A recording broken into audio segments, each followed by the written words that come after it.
Barbara Moser-Mercer. She is a professor of conference interpreting in the interpreting department at the School of Translation and Interpreting at the University of Geneva. And finally, we'll have Driss Ouaouicha. He's president of the Al Akhawan University in Ilfren, Morocco. And so it's a very diverse group looking at the issue of MOOCs from many different perspectives. And with that, I'm going to turn the floor over to our first speaker, Masennya Dikotla. He's going to speak on fostering inclusion through responsive educational opportunities.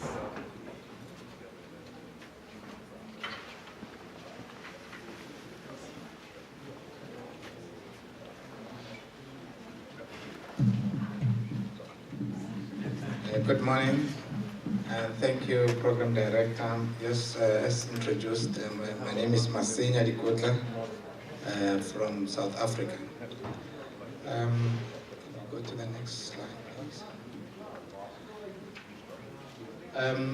Just to let you know that I head an organization, a non-profit organization. So we are part of the practitioners.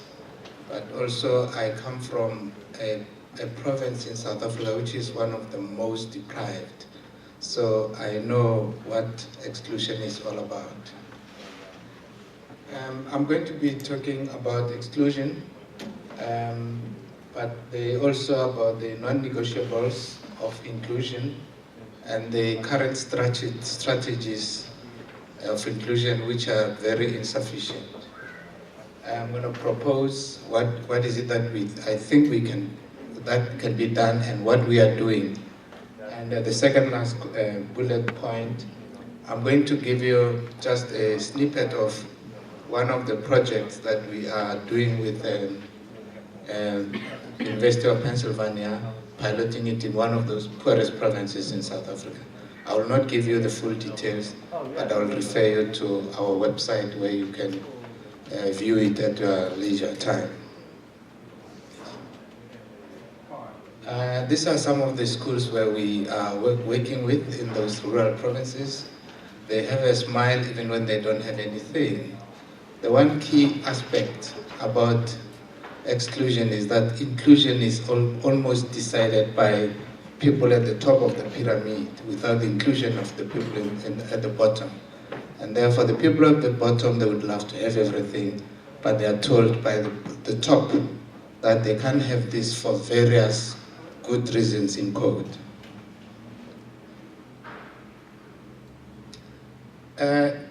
Exclusion is one of the greatest problems facing the world today, and it just creates instabilities in various countries. A typical example. In South Africa and other developing world, it leads to increase in crime rates, where those who are deprived, they think they can make a living out of those who have that we have got a lot. Today we know in the world we have got about 113 million primary school children who are not attending school. And I might also, I'm using South Africa here as well because that's where I come from. In South Africa, we have got a dropout rate of about 47%.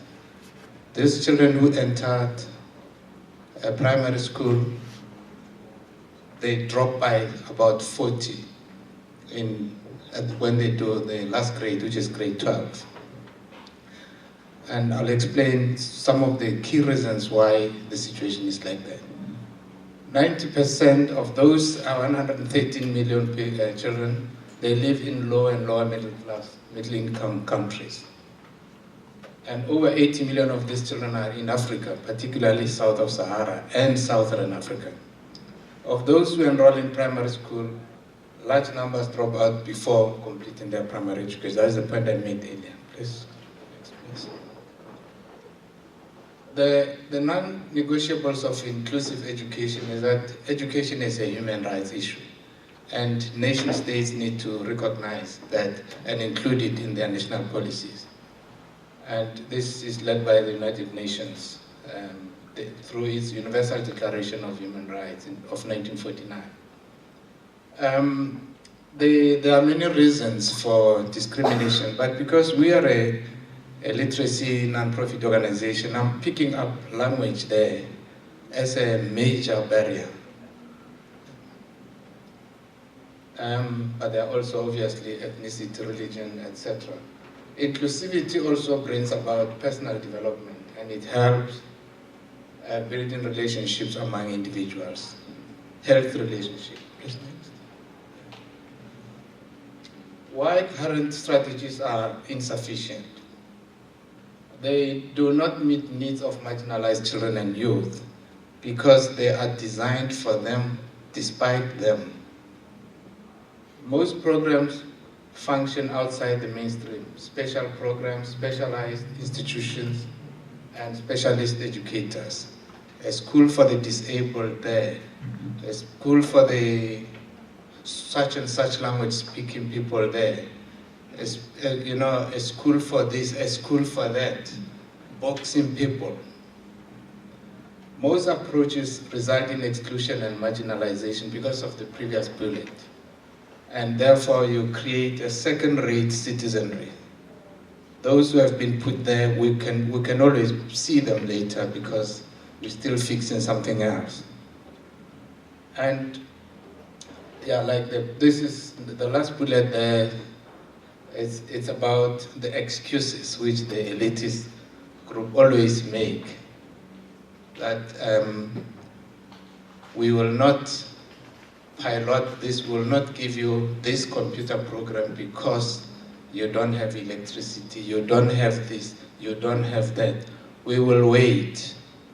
This program that we are offering in partnership with ILI of UPenn, there were so many resistance from various quarters, and they were even ridiculing it. They say, you're giving these people computers, what are they going to do with it?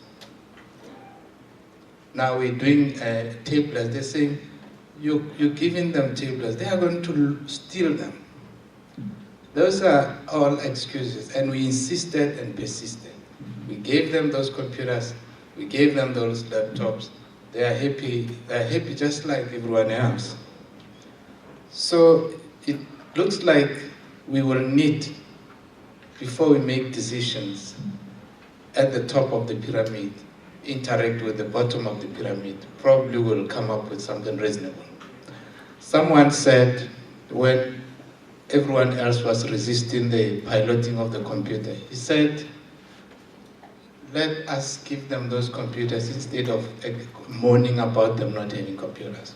And that's what actually happened. Left with 5 minutes, thank you. Let's go to the next one, please. Right, what can be done? And this the South African government, I think, is already doing. At systemic level, the curriculum should meet the needs of a wide range of different learners, including poor rural communities. And this needs to be legislated. It needs to be put in the statutes. Things like language in education policies, which recognizes all the 11 languages of South Africa. And now also you need the courage to implement those nice policies. Otherwise they remain policies on paper. Teaching and learning should take place through a language which is the first language of learners. There is plenty of research on this, but people still resist, and they give reasons. In Africa, people give reasons why they should continue to teach children in French, in English, and so on. But as one friend of mine from Holland was saying, if you come to Holland and tell us that we must learn in any language other than Dutch, you will not finish that sentence. The next one, please. At school level, schools should accommodate all children regardless of their physical, intellectual, including linguistic conditions. It's up to the school. Schools must be supported by the education system to provide. conditions that are conducive for learning. Teachers should be trained and supported on how to deal with disabled or linguistically disadvantaged children. Within centers of learning or schools, steps must be taken to improve and enable physical access and learning environment. Please. This is a case study that I would like to talk to you about very briefly. We call it Bridges to the Future Initiative, a case study. The overall process, objective of the project is to provide or to bridge the digital divide between urban and rural by focusing on the rural so as to lift them to also enjoy the privileges that are enjoyed in the urban areas. It uses PCs, but also using the local languages. It allows learners to choose. It could be Sepedi, it could be Setswana, etc., etc., together with English. It affirms marginalized communities. You should have seen how the communities, the adult learners, were so happy. They couldn't believe that a computer could actually speak in their own language. And as they were playing around with those sentence constructions, etc., before they realized it, while they were laughing, enjoying, before they realized it, they could write, they could read. It enhances and leverages ICTs to improve literacy and illiteracy. Please, next, please. The conclusion: education is likely to expand if concerted efforts to promote mainstream approaches are made at the national level. Inclusion can be linked to overall reform of the education system, and inclusion cannot be left to schools, to smaller communities out there. Those aspects that need to be legislated, they need to be legislated. And inclusive education should be a way of looking into educational development and responding to the diversity of learners' needs. Rural and children too deserve equal attention from all of us. Next, please. Right, I'd like to thank you and refer you to that website, www.molteno.co.za/media. That's where you'll have a demonstration of that program that we're doing with UPenn in full details. I thank you.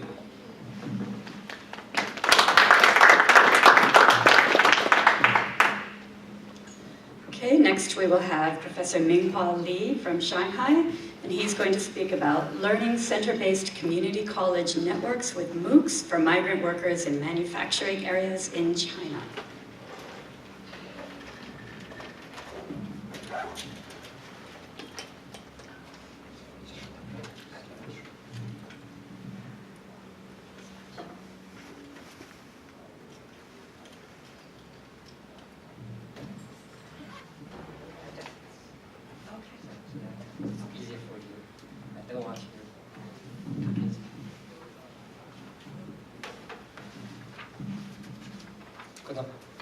Good morning, everyone.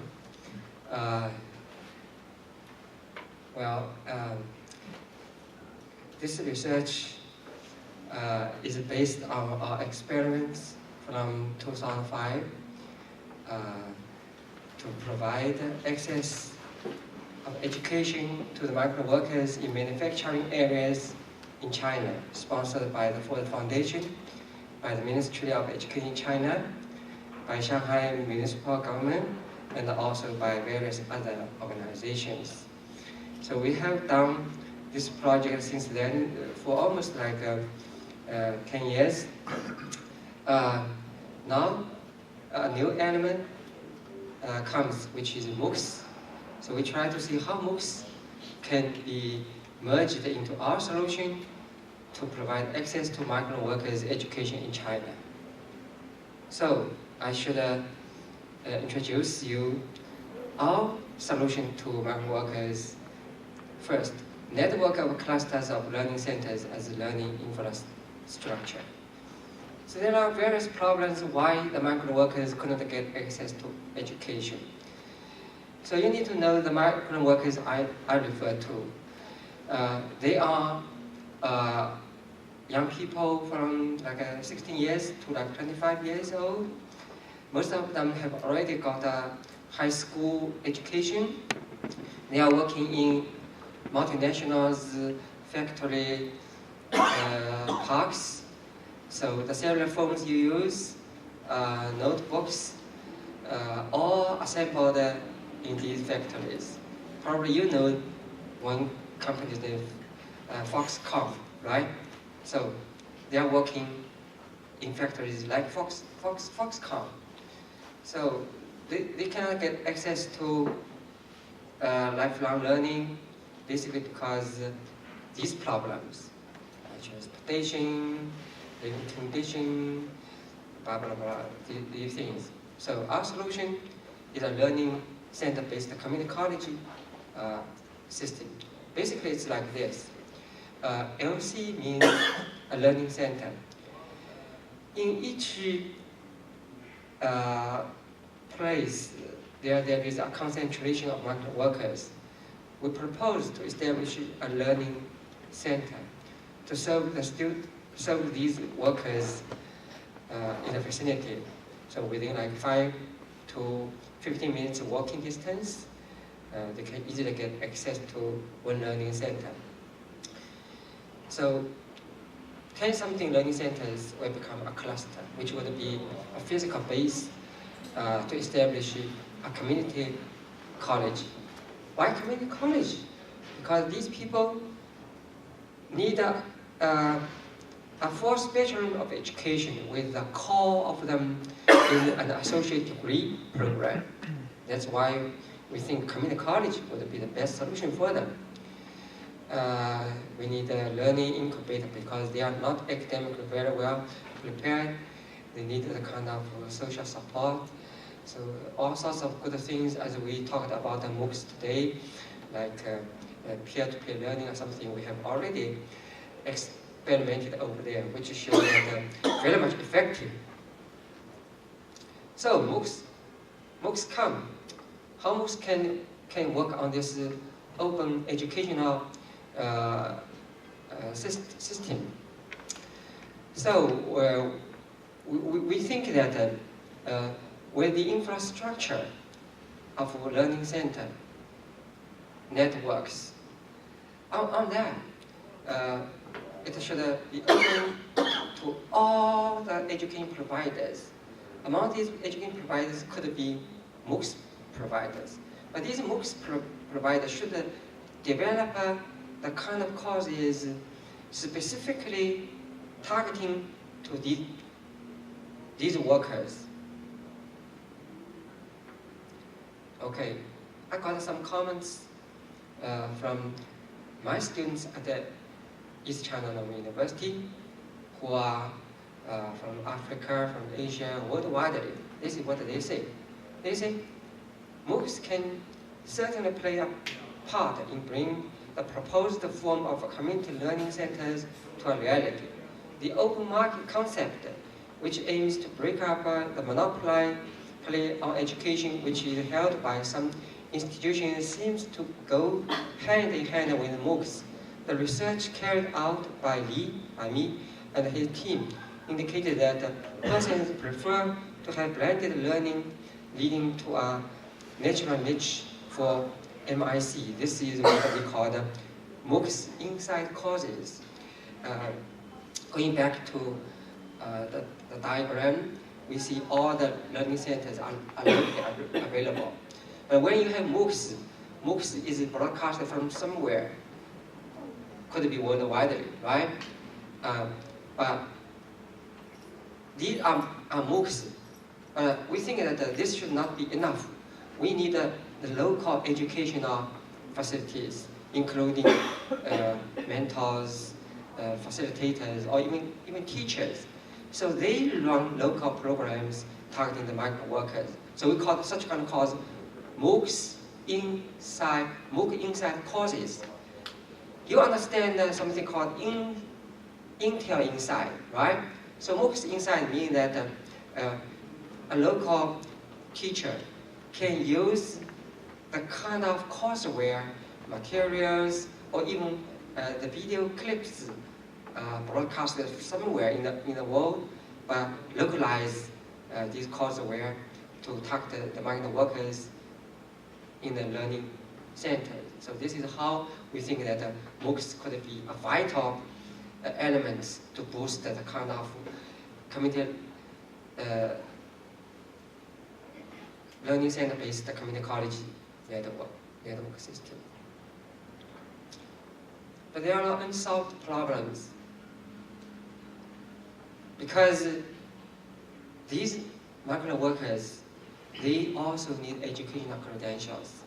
Education credentials are required for them to market their own human capital, which were developed by learning. So we still don't know how to provide them with a credential, with accreditation, so that they will be able to accumulate courses by courses and eventually get a degree, like an associate degree. So finally, I want to make a conclusion so that you will see it clearer.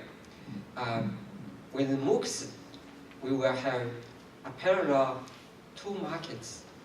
One is degree markets, which you say, oh, your students, you register with us. Your purpose is for associate degree. Okay. And then there is a parallel independent course market. This is produced by MOOCs. How do these two markets work together? On the degree markets, when a migrant worker comes, say, want an associate degree, we tell them that, oh, it's going to be 20 courses. So we will offer you 7 core courses you must take from us. And then you can take other 13 courses from the independent course markets. These are offered by MOOCs because MOOCs are courses, right? One by one. But how would we know which MOOCs meets our standards? So there should be an institution which will oversee the standards of the MOOCs offered over the cluster of networks. So there is a missing point, how we can establish such kind of institution to accredit all the courses on the independent course markets. So thanks for participation, and I welcome further discussions and collaborations. So if you want to connect to me, so just send email to me. I really want to initialize something. Maybe I want to give you some of things in my idea. So initially, I'm trying to work with a group of US community colleges. I try to work with them to become an alliance, or I won't find out, I should enough. Alliance to develop individual courses which just meet the standards for associate degrees. We want to broadcast all these MOOCs worldwide and deliver associate degrees worldwide. So the students from any country can accumulate one course by another and eventually get an associate degree. That's what I'm thinking. Thank you.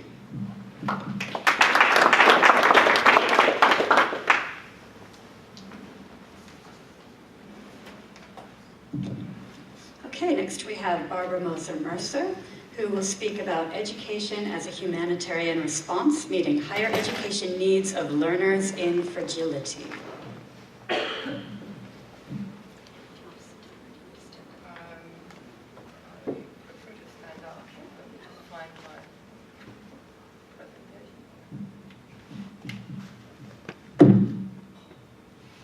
the desktop here.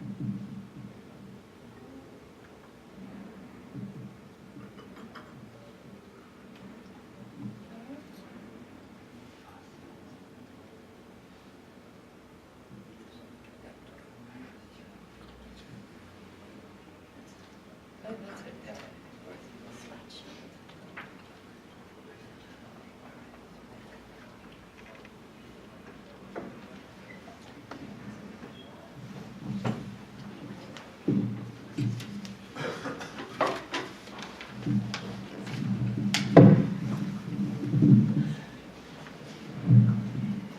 Hugely apologize for the noise. Can you hear me?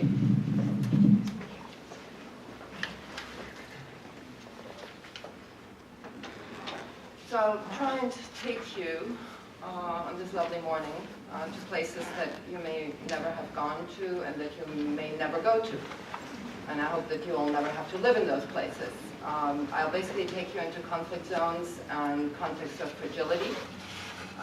Places that we've worked in for quite some time now, trying to train humanitarian interpreters, simply because we've come from an understanding that in humanitarian action most everything happens in English, and that ultimately those who are at the receiving end of humanitarian assistance don't necessarily get heard, understood, and that ultimately what we impose on them is essentially what we think they need.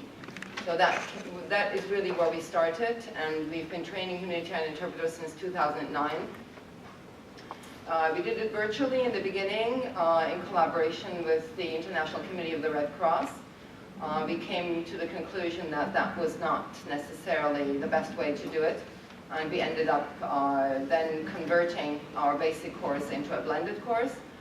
We go on site into conflict zones, into refugee camps, and then we continue for 4 months online. And that's the basic course that we deliver free of charge to any humanitarian organization. It's a humanitarian initiative of our university, and all the tutors are well trained and well versed in blended learning, basically in our own learning environment, which we build and we keep up and keep developing to meet those specific needs. But that's not necessarily what I'd like to talk to you about today. We have come to the conclusion also that interpreting, which is a very complex cognitive skill, also needs knowledge. And we do not have the time, we do not have the resources to provide that knowledge. So that's where the MOOCs come in. We feel that, at least in their present instantiation, whether you call them 1.0 or 2.0, they still do deliver knowledge and can deliver knowledge. The question is, do they also hold up in the kinds of fragile contexts that we work in?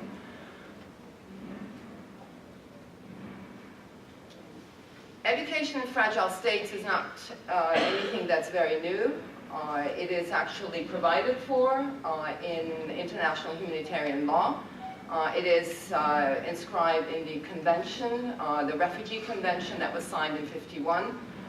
And it is mostly targeted at primary schools and secondary schools. Tertiary education in fragile states is virtually non-existent. There are about 2 or 3 players. It is a Canadian initiative, Wordless Higher Education at the Margins, coming out of York and the University of British Columbia in collaboration with Kenyatta University and Moi. And the other initiative is the Jesuit Refugee Service, JCHEM, Higher Education at the Margins. JCHEM delivers all of its programs virtually from the US, whereas BEAR has started up last year in the Dadaab refugee camp, which is actually where we've started to work together. We do, however, feel that education and higher education in particular can fulfill some of these promises. At least that's why we're in it, and that's why we feel that some of the new modes of delivery do hold some potential, but that those need to be checked out. UNHCR, which is the United Nations High Commissioner for Refugees, basically tasked with the well-being of refugees worldwide, has developed this new education strategy, and for the years 12 to 16, it has set its goal to increase by 100% the access of refugees to higher education. Clearly, this is not necessarily something that can be delivered solely through NGOs, and this is where universities are coming in. Higher education being traditionally kind of what we do, however, not necessarily in those environments. Here's a bit of a context. I mean, all the pictures are mine, by the way. I'm taking them along the way as I fly on some of these not very airworthy humanitarian airplanes, going up to Kakuma here or Jeddah. Just to give you an idea of the challenges, where do we go? What does it look like there? What does it mean to learn in those spaces? What are the physical challenges that you're facing? What is the language diversity? I think a lot has been said about languages and different languages. We're up at 50 right now, and I'm just putting some of those up. We've developed special ways of triangulating, working with refugees through English, because no, obviously we don't have those 50. And it's rare that we manage to go into an area, like in Sudan, I have staff speaking Arabic, so that obviously helps. But Sudanese Arabic is yet again another variety from the one that my staff speaks. So we do have serious challenges, but pedagogically we've developed triangulation to be able to work with the help of our learners and peer support. The reality of armed conflict means that no, you cannot move whichever way you want to.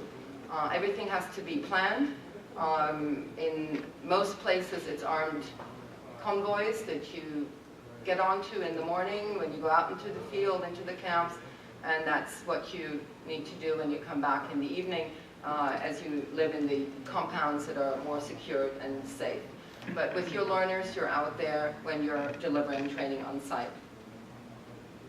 Learning spaces, I think learning spaces were mentioned, I think by Stephen Dugan yesterday had some images. Maybe I can add to some of those images. Yes, learning spaces are where you find them, including the wildlife with snakes and other animals that I've encountered while training out there. Compassion fatigue is a big issue. It's especially a big issue with our interpreters, but it's also an issue with other learners. Having, to come into contact with the same kinds of stories and the same kinds of experiences day in, day out does not leave anyone unaffected. When I was out in Dadaab last year, in July, I decided I would like to investigate and see to what extent MOOCs could possibly provide a solution or be part of the solution of higher education in fragile contexts. So with the support of several people, and I'll list them in the end, I selected a course from the Coursera platform because my university also produces MOOCs for that platform. I selected a MOOC that I felt was particularly appropriate for the context, and it was actually the course offered by the Commonwealth Education Trust, Foundations for Teaching and Learning. So that's the introductory course that I chose. As you can see, Africa has a very low uptake in MOOCs, and that's just giving you an idea of how little there is.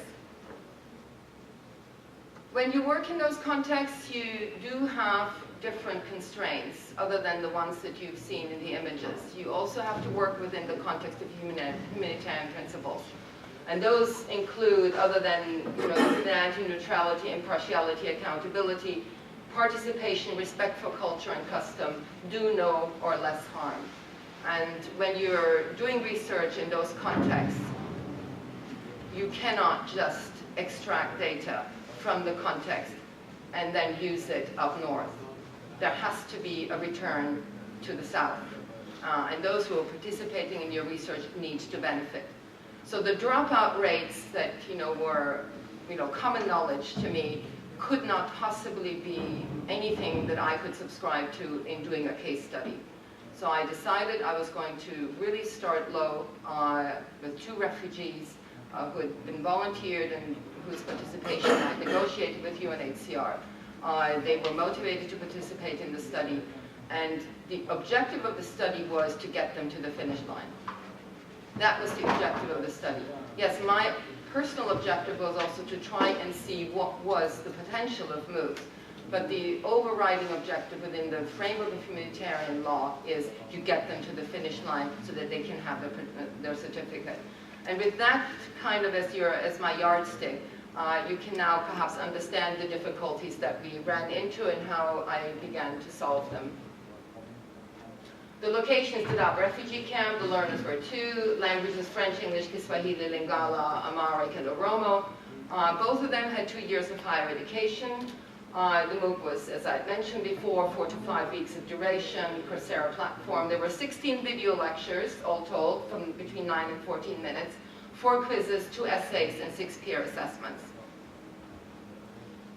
The challenges in the methodology that I chose was a case study were technological, cultural, and linguistic. So I was on site for the setup of the course, and then I was working from Geneva while the refugees were working in Dadaab as the course moved on. So the challenges, I negotiated up front with Coursera and with the Commonwealth Education Trust to allow me to download all the videos and to store them on USB keys and to give a USB key to each refugee.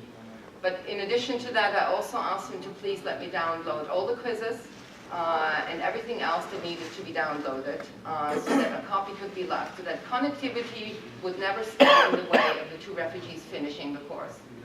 At the same time, I requested that the refugees only resort to the USB keys as a last resort, that to try everything they could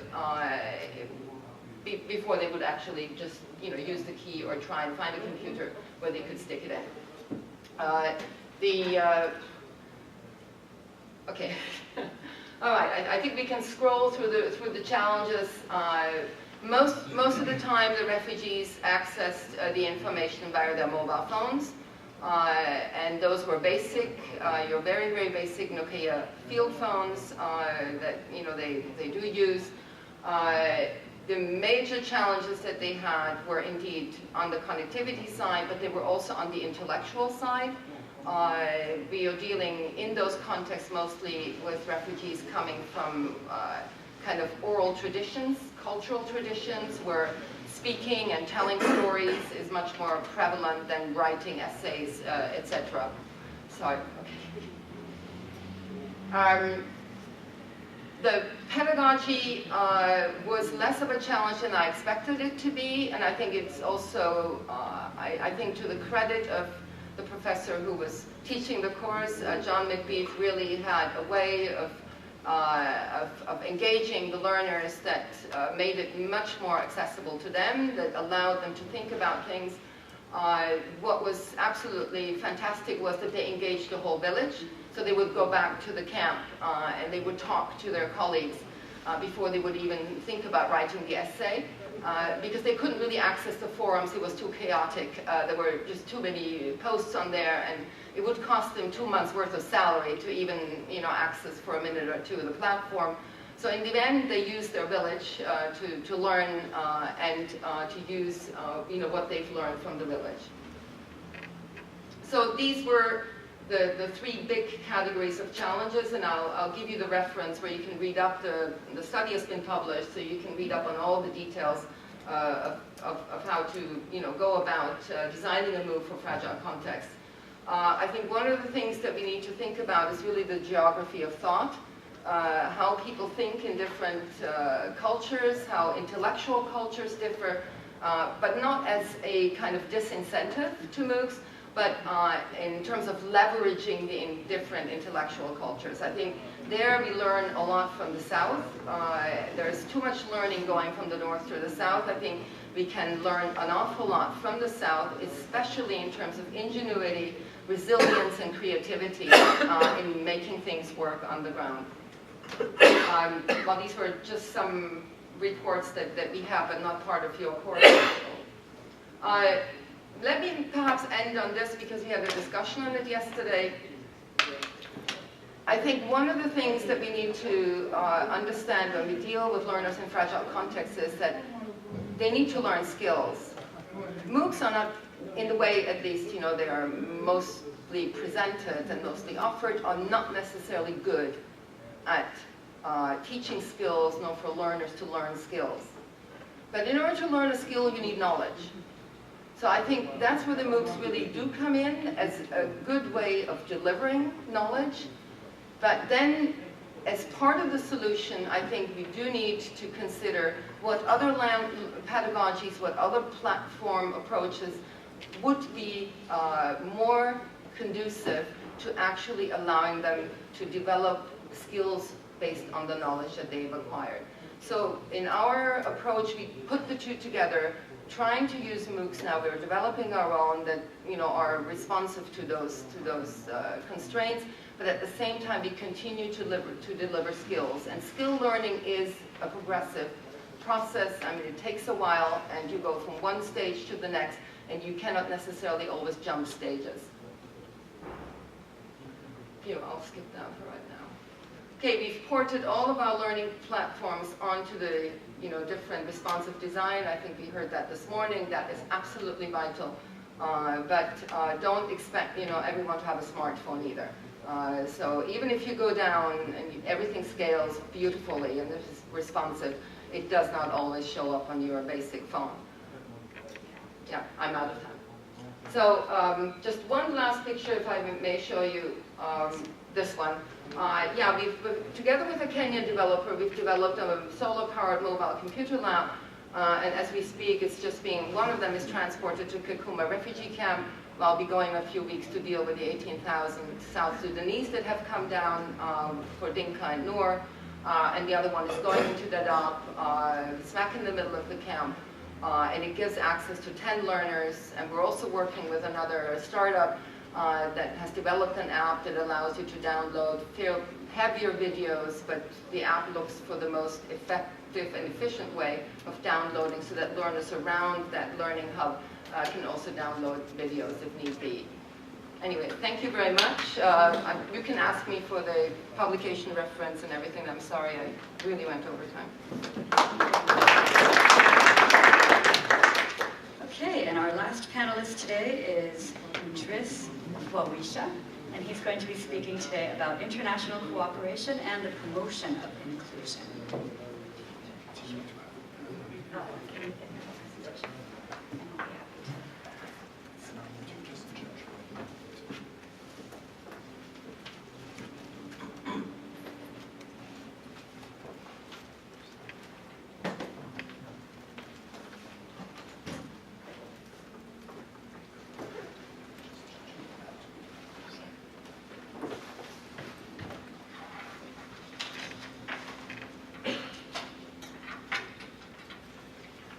Okay, good morning. You must be a little tired. I'll try and be brief, but I would like to speak a little bit about Ouaouicha University, its mission, the context in which it operates, some actions and examples that we've taken for inclusion within international cooperation, some challenges we face, and then conclude with some remarks.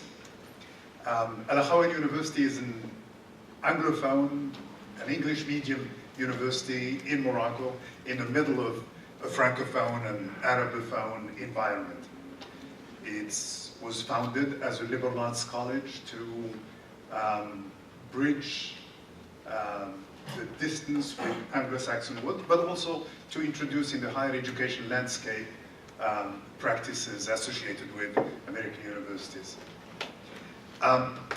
At Ouaouicha University, we have produced some MOOC-like courses, and I'll be talking about them. That's the pre-MOOC, it was in 2006, 2007. We are working on 4 courses as MOOCs today, and we're looking at future collaboration to produce different kind of MOOC courses. In our context, in a Moroccan context, we have 2 major difficulties that we need to face, the challenges. One is the demographics. we have a very young population with 60% of the population under 30. And unemployment, the average is 10% generally, but for university graduates, it's 36% of unemployment. And there is a big discrepancy and a big mismatch between the profiles we produce as university institutions and the needs of the business and the employment world that continue to change. On the other hand, we have advantages. And the advantages is the widespread use of the mobile phones. We are a population of 32 million, and there are 36 million mobiles in the country. The use of internet for Africa is pretty high. I think South Africa is the only country ahead of us. 53% of the population has access and uses the internet. So how can we leverage the presence of technology, the use of technology, to address the deficits that we have? Recently, Al-Akhawayn University organized a national conference on the use of e-learning. And over 10 public universities participated with the presence of the Minister of Higher Education, and we came up with a number of recommendations. And one of them is to create an e-learning center, national e-learning center at Al-Akhawayn University with the support of the ministry and the participating universities. The university also participated in a project in collaboration with USAID on teacher training, on the use of technology, and that is capacity building. And the program in teacher training lasted for a year, and it took 26 trainers of the trainers, training the trainer. And these are people who work in teacher training institutions. We targeted the multiplying effect so that these people can touch the other teachers who will eventually go to the classrooms. And lessons that were developed, there were 8 courses developed and used on over 550 potential teachers or teachers in training by the 26 teacher trainers. The response was extremely positive, and technology was very much appreciated, and the people are now out there helping to disseminate the knowledge, technology know-how to the teacher trainees. The other project that we did, and this is a little pre-MOOC vogue, was in 2006 in collaboration with the South Korean government, all the science courses in junior high schools. We have a national curriculum for science, so chemistry, physics, math, natural sciences, all of them were digitized by an Al-Akhawayn team with the help of the South Korean government. And once they were digitized, accompanied with training of the teachers themselves to use the technology, they were handed over to the ministry for national use. The third, perhaps, project that we're in discussion with an Italian partner is to work on a literacy program, an Arabic literacy program. And we're starting with our town. The university is in a little town of 15,000 people, and we've done a survey in the perspective of making of Ifran a smart city, introducing technology in the small town with the leadership of the university. We found that out of 15,000, 3,000 are illiterate, totally illiterate. And so with an Italian partner that has done some work on Arabic literacy, we're working on targeting these 3,000 people to make first Ifran a literate city and then a smart city. What are our challenges that we face now? I think the first challenge is the qualifications for the trainers, for the teachers, for the technical support staff to produce the courses. Second is the quality, and quality of the content, quality of the method, and its appropriateness. And third is the recognition of acquired skills, whether through these programs or through other programs. How do we evaluate those skills, recognize them, and eventually certify them, give certifications that would serve for the advancement and that would serve as incentives. And ultimately, I think the fourth challenge is the accreditation of some of these courses by the ministries, so that people who take them can get the recognition they deserve for the courses once they complete them appropriately and then acquire the skills and the knowledge in the course description. That remains a big challenge, and the ministry is not ready to do it tomorrow. It'll take quite a bit of time. So, to conclude, as I think Russell this morning said, that the MOOCs in higher education are an accident. In many ways, I think where we need to reach out is to the young, either be in school or out of school. In my country, in Morocco, the dropout rate or the attrition rate, every year we lose 380,000 to 400 drop out from the schools.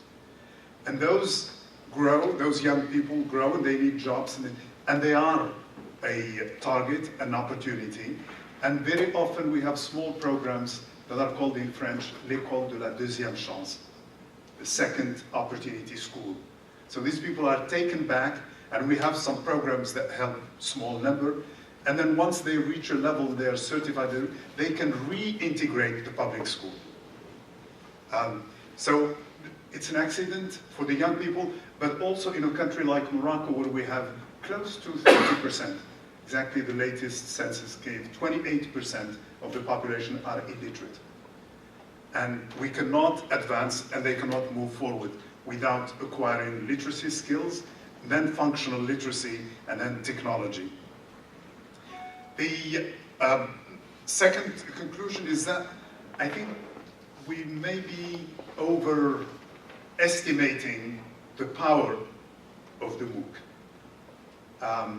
As a lecturer from the UK that I listened to recently said, a MOOC is like a book. So it's not going to solve all the problems. It's like a book. You go, you open it. How many books have we started that we haven't finished, that we never finished? And so I think we may want to be reasonable in what we expect from the MOOCs. Third, cooperation, I think, is extremely important. There is the gap between North and South, between East and West, and I think international cooperation is necessary, is helpful, the desire is there, and the two examples I mentioned with South Korea and with USAID have given results, tangible results, that can be inspired from.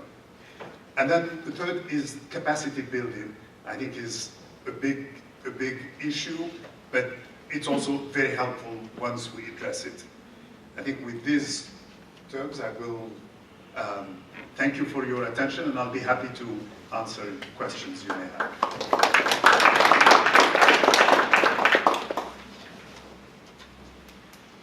I want to thank our panelists for a set of very, very interesting presentations. I think they touched upon some important challenges. Each of them talked about various populations of people who might not have access to formal education, through which MOOC might provide an option, but I think they also indicated challenges of just assuming that MOOCs will solve the problems, including language differences, cultural context, connectivity issues, and technology and training problems. So I think these were very, very interesting.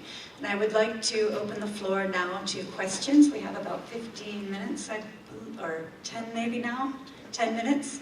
So why don't we start right here? You know, something that has come up that never occurred to me, and it's coming up in different fora, is the gender issue in relation to participation. And I'd be very interested to know from any one or all of you what the gender statistics are in terms of participation. Your photographs, for example, from the refugee camps, you appear to be know them in there.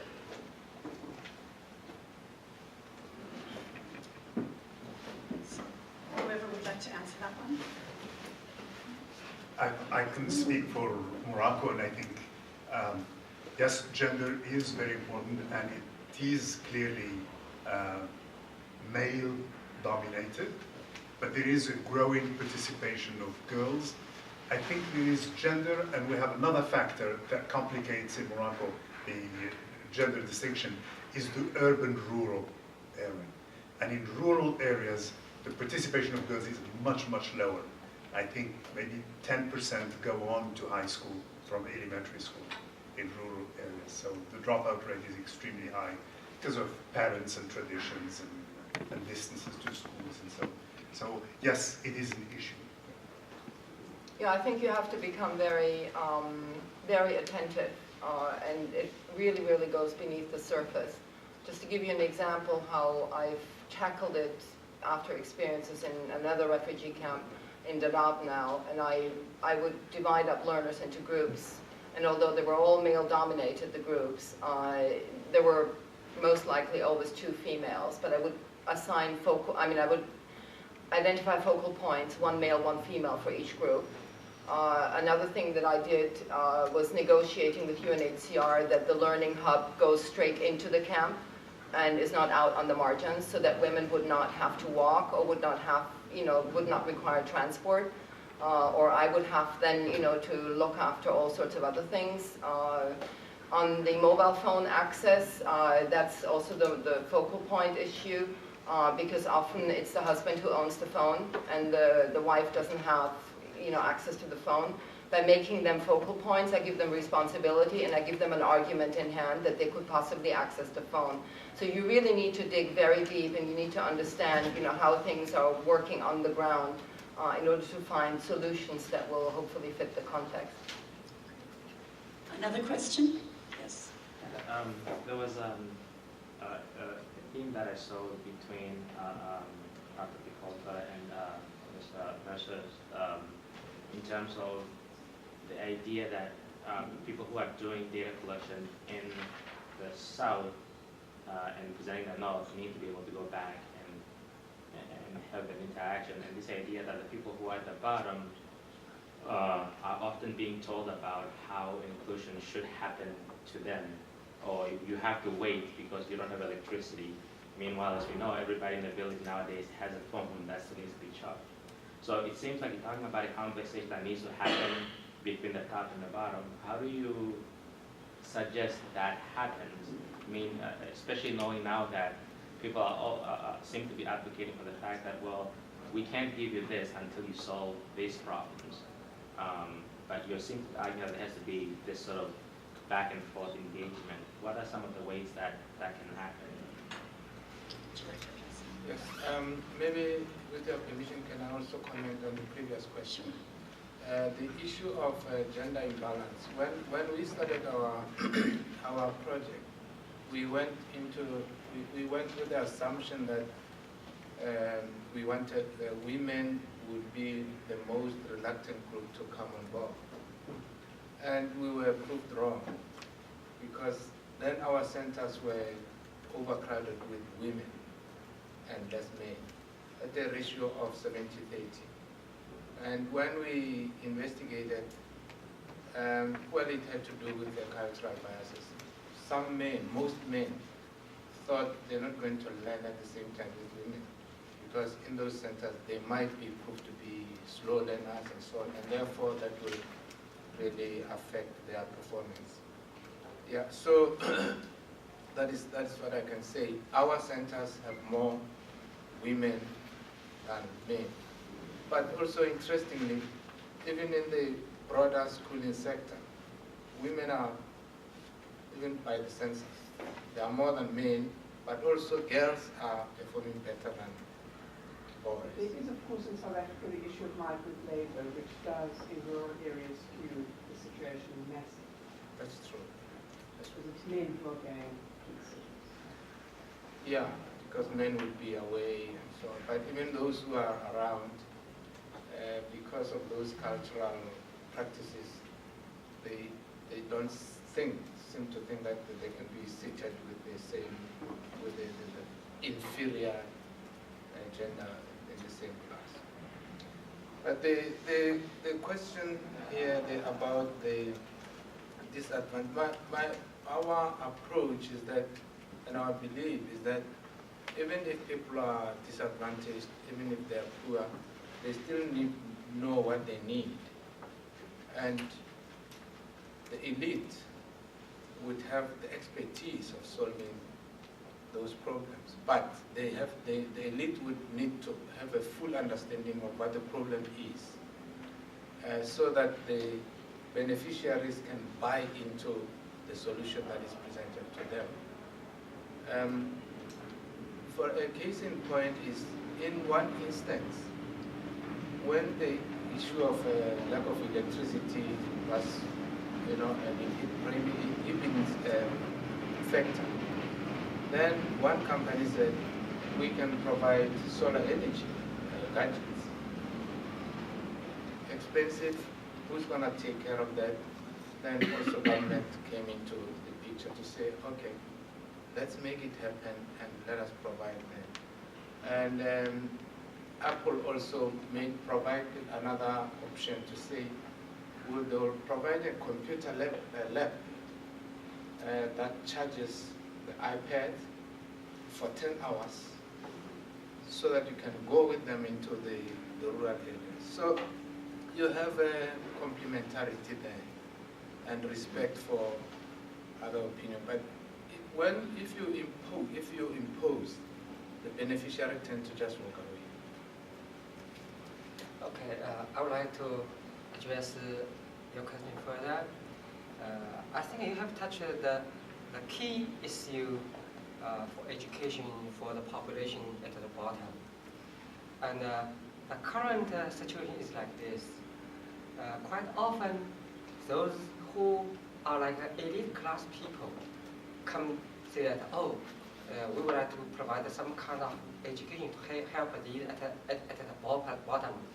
We do not see the other way around. We do not see social movement, grassroots movement at the bottom of the population. They say that, oh, we want education, we want to organize ourselves and try to get social resources. As such,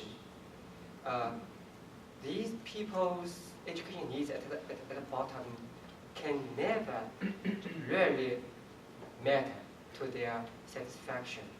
So I think that probably in the future and in the long run, people at the bottom of the pyramid should participate in political process, should get involved in social movement, should get their own voice in decision making of educational system, so that they will get the resources to serve their educational needs, rather than provided by the elite classes as we do today. Maybe we can take one more question, please, or maybe two. Yes. I would like to know what are the different criteria do you have for evaluate the quality and content of courses? Do you design?